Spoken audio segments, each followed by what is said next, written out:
Hello, my name is Cristina Vitti. Thank you so much for being here, everybody. I am dialing in from London, but it is my pleasure this evening to introduce a small press, one of the intrepid small presses of this world that keep the work, the good work going. And they come from my hometown, Milan. Their name is Mille Gru. Mille Gru is at the forefront in Italy of two strands of work. Number one, the reimagining, reinventing of the oral dimension of poetry, of the fact of bringing a text alive through the voice. And that work has also developed in the direction of poetry therapy. Hasn't stopped them producing a series of incredibly elegant books and hosting, organizing festivals, and generally being a fundamental presence in the landscape of Italian publishing. So I will ask the publisher, Simona Cesana, and co-publisher Dome Bulfaro and poet to tell us a little bit more, to introduce their work, and we'll go into the reading. Thank you, Simona. Thank you. Thank you, Cristina. Thank you, everybody. We are honored to be part of this project, of this marathon tonight. And thanks to Cristina for inviting us to be here. And I'm Simona. I am here in Italy, thanks to the perfect introduction by Cristina. What I can say is that our experience as publisher gave us the occasion to meet a lot of poets also from outside Italy, and to meet the poetry through the poetry, a lot of experiences and soul and art. So tonight we have Cristina, but also poetry from Tanya Haberland that will follow, and also Stephen Watts and Ziba Karbassi.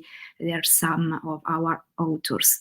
Now I introduce Dome Bulfaro. Is here with me. He's an Italian poet, and with me and our friend had founded this experience, this publishing experience. So Dome is going to read something for you all, and for this marathon tonight. Thanks you all.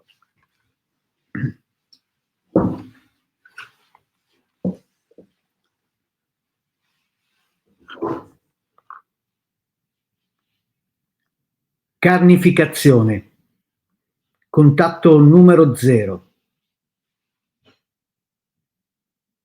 Mai immaginato avrei, mai, che il naso un giorno avrebbe offeso l'occhio. L'occhio nel vuoto avrebbe paralizzato i suoi tic. Mai immaginato avrei mai che quei denti potessero ringhiare alla propria mano. La mano destra un giorno accoltellasse la sua sinistra. Mai immaginato avrei l'anima mia finisse per sgusciare la sua testa. La testa un giorno si sarebbe scontrata contro le ginocchia. Mai, eppure è successo che il corpo di tutti si fissasse sulla croce con le sue stesse vene. Le vene blu di ogni uomo votassero il proprio collasso. Le vene blu di ogni uomo votassero il proprio collasso. Il blu di ogni uomo votasse. Collasso.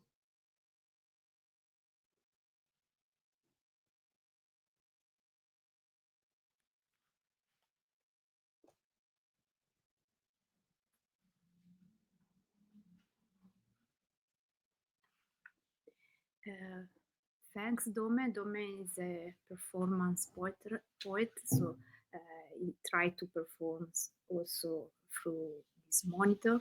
And now I introduce Tanya Haberland. Tanya Haberland, she's a poet, a South African poet. Hi, Tanya. Thank you to be here. She's now living in Mauritius, but she lived in a lot of places in the world, also here in Italy, where we had the occasion to know her, to meet her, and to become friends through poetry. So thank you, Tanya, and it's up to you now. Thank you. Okay, thank you, Simona. So I've been writing a series of poems lately about the genocide when I can. Sometimes I can't find words.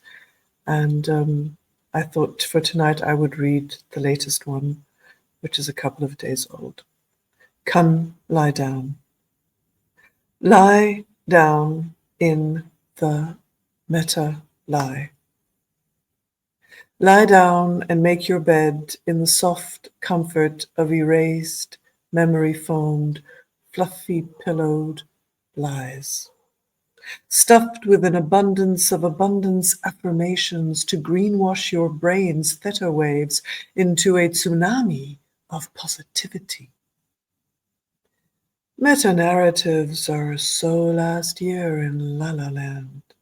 Meta-lies are the new story to post narratives. Come lie down in a bed of softer than real petals, petroleum plastic roses recycled from the rubble of poor displaced, stolen ancient cities, resisting for freedom for all, to make way for rich new ocean view condos being built for profit for a few, and carefully manufacture infused with virtual scents to cover the stench of parking-lotted petrol station rainforests, to soften the blow of the screaming silence of bulldozed olive groves and exploding babies, to try and change the wild, wonderful, weird, and willful winds of change away from awakening, to successfully beauty sleep, snore, and slip away, too, while the bombs of reality burst and destroy far away from our dreams. Shh. About genocide and ecocide, imperialism, capitalism and climate change, patriarchy and racism, and all the other silly, boring, unfashionably political, and cute aura bubble bursting and non-commercially spiritual stories like that. Let me tell you this meta-fairy lie. Once upon a time. Thank you. I think you'll now be playing a video called Child of Gaza.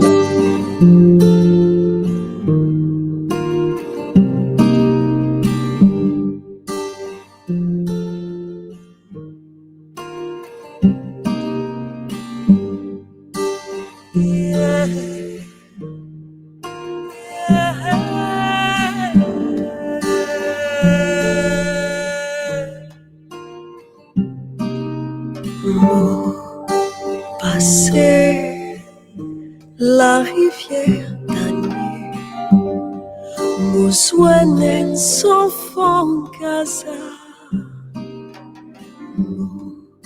Tieli qui l'y fait là, l'y moi. I am the child of Gaza. I walk along the shores of Gaza. I flow down the river. I dance through fields of strawberries. I sing amongst the olive branches. And I dream of the sweetness of watermelons dripping down my chin instead of blood and tears. I am the child of Gaza, standing on the side of the road, watching trucks of medical supplies and food drive by but never arrive. I am the child of Gaza, buried under the rubble, screaming from my family, never to see them again. I am the child of Gaza, filming bombs and bullets to send to the flickering screens of the silent world.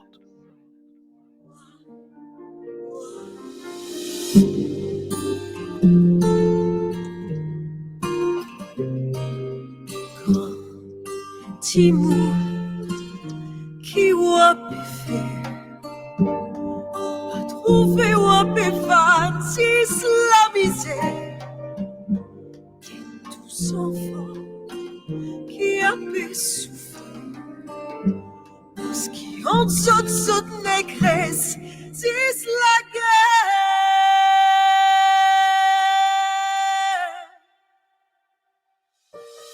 I am the child of Gaza, who does not know if she is alive or dead, if his legs will grow back again like a tree, or if I click my heels, imagine I can fly away from the bombs and bullets, away from hunger and thirst, away from danger and death, away, far away from the war of little men pretending to be big. I am the child of Gaza, dreaming of wings, singing of food and laughter, playing hide and seek with bombs and bullets, bombs and bullets, bombs and bullets. I am the child of Gaza, eyes wide open, staring at all of you as I fly into another world where love is a grandmother angel holding me in her lap as we fish in the river and swim in a sea of freedom.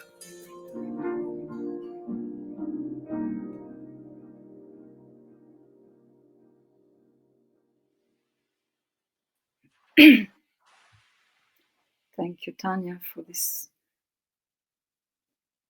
sorrowful, poignant sharing and for your tenderness. Thank you, Dome, for your really powerful recollection, your poem of mutilation, your poem in which one body rebels against itself, that speaks so powerfully to the atrocious universe of mutilation that we are forced to be witnessing. Thank you both. I'm going to read a poem of mine and then finishing with one by Stephen Watts, who couldn't be here today owing to some technical problems. So my poem is dedicated to Italian director Giacomo Abruzzese, whose first film, Disco Boy,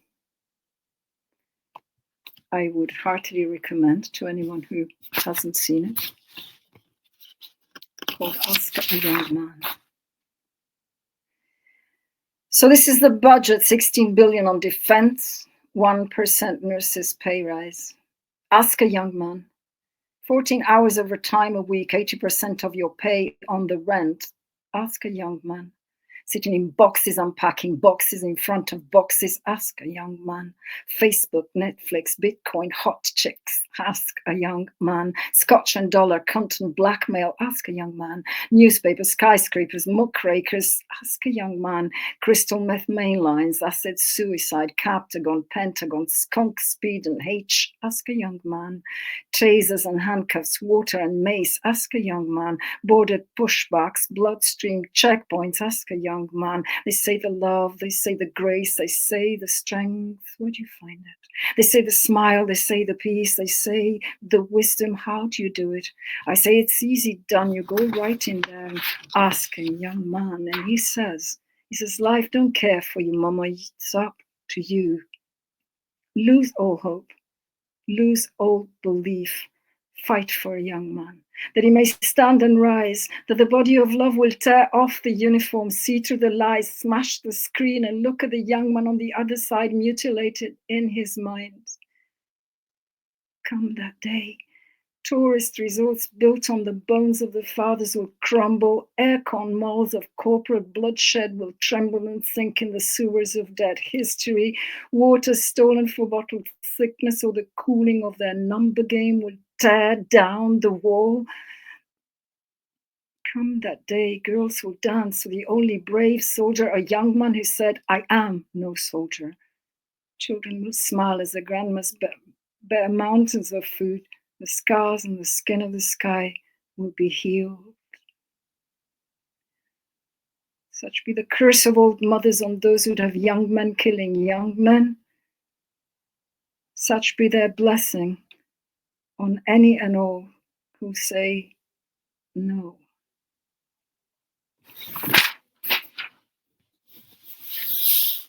And I'm going to end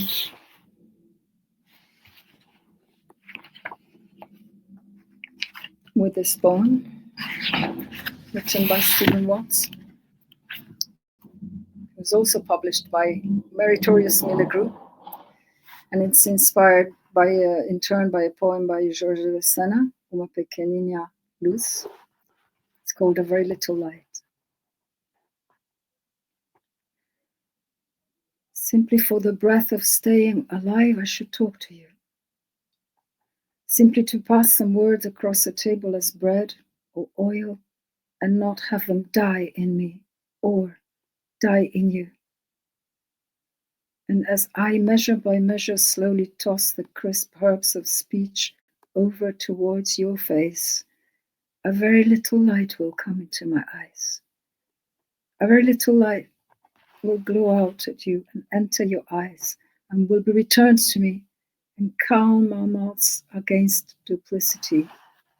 When all the bitter fratricides are piled up about us, this little light, this tiny flame out on the waste patch, this wind-shaped tent that is your eye with its slow torch, this flickered heart with its ventricles that beat and pump, will provoke in us a bonfire and the will to live. And even from the embers there will glow a little light, a very little shining light, as we pass some words across the table simply for the breath of staying alive.